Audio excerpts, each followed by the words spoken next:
नमस्कार साथियों, नवक्रांति मीडिया में आपका स्वागत है। मैं हूं संदीप शर्मा।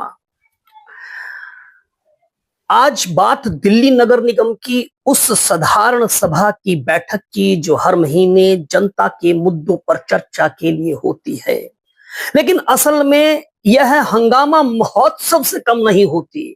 यहाँ हर महीने जमकर हंगामा होता है, शोर शराबा होता है।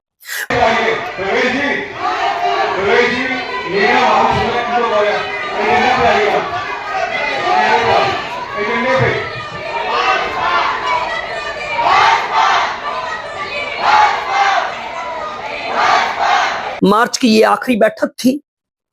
इसके बाद शायद नया मेयर होगा, नया डिप्टी मेयर होगा, नया नेता सदन होगा और हाँ, नया नेता विपक्ष भी होगा, नया standing committee chairman, deputy chairman भी होगा और बाकी कमेटियों में भी नए चेहरों को जिम्मेदारी मिलेगी। या फिर यह भी संभव है कि पुराने चेहरे नए जोश के साथ दोबारा दिखाई दें नई जिम्मेदारियों में। अगर शीर्ष नेतृत्व की कृपा दृष्टि रही तो आशीर्वाद रहा। शीर्ष देव स्वरूप नेता को अगर इनकी भक्ति में कोई खोट दिखाई ना दिया तो। लेकिन आज का सवाल यह है ही नहीं, इन्हें पुनः जिम्मेदारी दी जाएगी या इन पदों पर किन्हीं और को बिठाया जाएगा। सवाल यह है कि क्या कभी इस सदन में एजेंडे पर भी चर्चा होगी?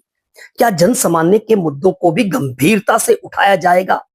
वैसे तो ये सारे सियासी पदाधिकारी शोपीस ही हैं। इनके हाथों में कुछ नहीं है। इनकी डोर तो ऊपर वालों के हाथों में है। जैसे जैसे वो नचाते हैं वैसे वैसे ये करतब दिखाते हैं। इनमें सत्ता पक्ष और विपक्ष दोनों का हाल एक सा ही है। अब सुन लो आज की बैठक में क्या हुआ। आज की बैठक में वही हुआ जो लगभग हर महीने हर बैठक में होता है। कुछ नया नहीं हुआ। एजेंडा एक तरफ और हंगामा दूसरी तरफ। नारेबाजी, शोर शराबा, हो हल्ला और फिर कागजों की ऐसी बरसात जैसे सदन नहीं, किसी सरकारी स्कूल की, निगम के स्कूल की शरारती क्लास चल रही हो। और कोई पहली बार अगर यह दृश्य देख ले तो उसे लगेगा कि यह जनप्रतिनिधियों की सभा नहीं है, बल्कि छुट्टी से पहले के आखिरी पीरियड वाली क्लास है, जहां पढ़ाई से ज्यादा उत्साह शोर मचाने में होता है। साधारण सभा की बैठक खत्म हो चुकी है, लेकिन जरा सभागार की हालत भी देख लीजिए।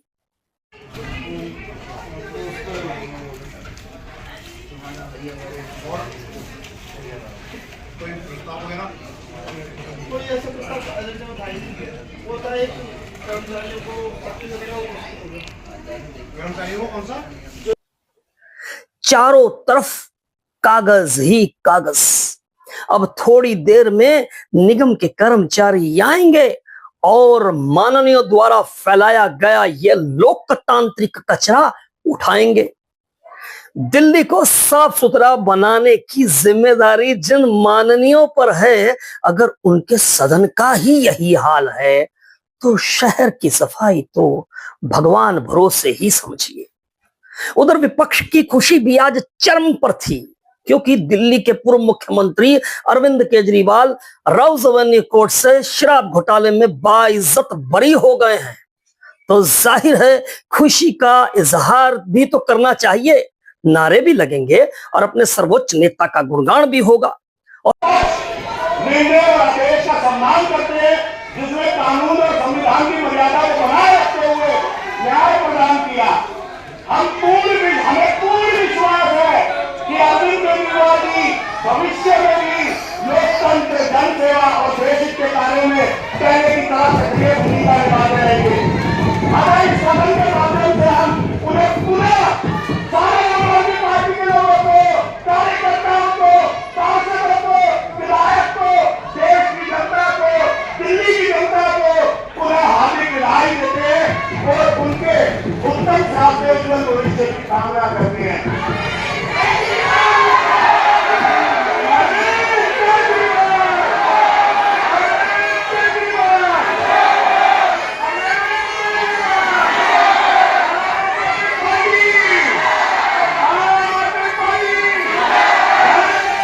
और शहर में एलपीजी की किल्लत है, उस पर थोड़ी बहुत राजनीतिक ड्रामेबाजी भी तो बनती ही है। लिहाजा कांग्रेस भी पीछे नहीं है। अब सत्ता पक्ष भाजपा भी पीछे क्यों रहे? नारेबाजी का लोकतांत्रिक अधिकार आखिर क्या विपक्ष को ही है? इसलिए भाजपा पार्षद भी पूरे जोश में दिखे, इतने जोश में कि कभी कभी वो ऐसा भूल गए कि वो सत्ता में नहीं बल्कि विपक्ष में विरोध कर रहे हैं, ऐसा लगा है। तो कुल मिलाकर दिल्ली नगर निगम की यह बैठक भी लोकतंत्र के उस अद्भुत सिद्धांत को मजबूत करती दिखी, जहां मुद्दों पर चर्चा कम और हंगामा ज्यादा होता है। जन समस्याओं का समाधान से ज्यादा ध्यान मीडिया के कैमरों पर नेताओं का होता है। हर नेता कुछ ऐसा करना चाहता है, ऐसा कहना चाहता है कि मीडिया के कैमरे में उनकी मनमोहिनी छवि उन्हें अपनी कैद में ले ले और पूरी दिल्ली ही नहीं देश में वायरल कर दे। बहरहाल हमारी तो हाथ जोड़कर माननीय से यह गुजारिश है कि भाई बड़ी उम्मीदों के साथ दिल्ली के लोग आपको चुनकर इस लोकतंत्र के मंदिर में भेजते हैं ताकि आप उनकी समस्याओं को उठाएं, उन पर गंभीर चर्चा करें। लेकिन आपका ऐसा आचरण देखकर मुझे नहीं लगता कि दिल्ली के वोटर जो हैं वो खुश होंगे। बहरहाल आप इस पर अपनी क्या राय रखते हैं हमें कमेंट बॉक्स में जरूर बताइएगा। और अगर आपने हमारे चैनल को सब्सक्राइब नहीं किया है तो सब्सक्राइब भी कर लीजिएगा। नमस्कार।